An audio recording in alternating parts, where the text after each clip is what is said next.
À l'heure à laquelle j'entre dans l'usine, il est 7h45. Manivelle gauche, droite et piston. Manivelle gauche, droite et piston. Je répète cette manœuvre 592 fois par jour, ni plus ni moins.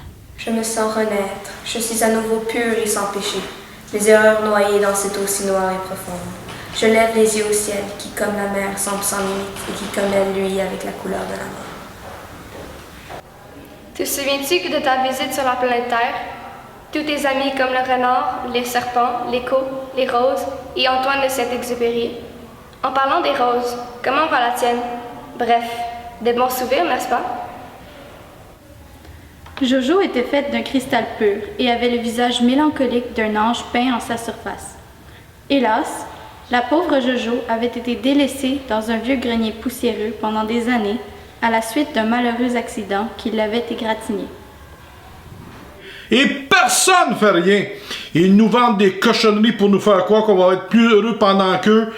Ils se remplissent les poches puis la gueule en regardant le peuple mourir de faim.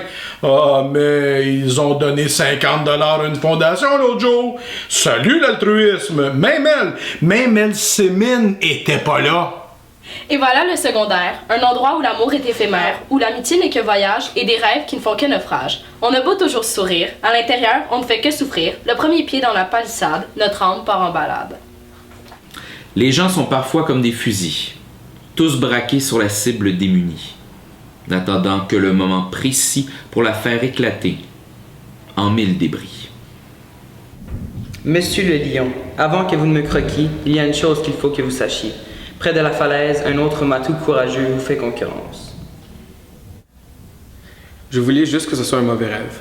Me lever dans mon lit, me préparer pour aller à l'école, où je pouvais te retrouver là, sain et sauf. Un jour, un vieux chat sur son canapé vit passer une souris sous son nez. Il lui dit alors d'un ton plutôt léger: « Viens, petite souris, je partagerai mon pâté. » La jeune fille s'en approcha. Elle plongea son regard vitreux dans les globes oculaires de l'homme. Un regard vide, reflet d'un corps identique, affamé jusqu'à la mort.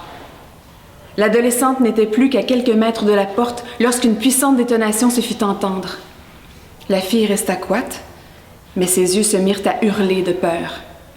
Le madman qui rentre dans un bar et qui en sort tard le soir, il ramène à la maison de quoi lui donner une fellation. Les filles, les jouets, les michetonneuses, les jeux de nuit, les femmes de joie, marchands d'amour, amoureux, amoureusement. Mais tout ça, ça rime à quoi? À quoi bon se donner du mal juste pour une autre chatte de plus banale? Ah oui, c'est vrai, les préoccupations faciles. Soudain, les deux amoureux qui étaient devant moi, en train de rigoler de ma lenteur, eurent une expression de terreur dans leur visage.